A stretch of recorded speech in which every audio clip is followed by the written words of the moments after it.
माहम गिलानी आएंगी English speech के लिए, और Al Sadiq school system Ghauri town, और नेक्स्ट जो हफ्सा आसिम एंड ग्रुप है वो टैबलो के लिए बैक स्टेज आके तैयारी कर लें। Thank you.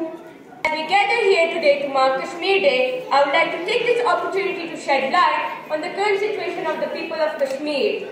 Kashmir has been a source of conflict between India, Pakistan and China for many decades.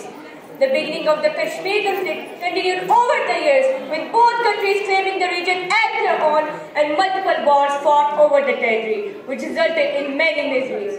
Where we are dwelling in lavish houses, they are living on a death land. Where we are sleeping on cozy beds, they are dreaming for soft land to fall on. Where we are watching television, they are watching their loved ones die in front of them. Kashmir की जल्दी वादी में बहते लहू का शोर सुनो, मैं वादी हूँ शहीदों की, हाँ मुझे कश्मीर कहते हैं. Where for them this world is a nightmare, where the people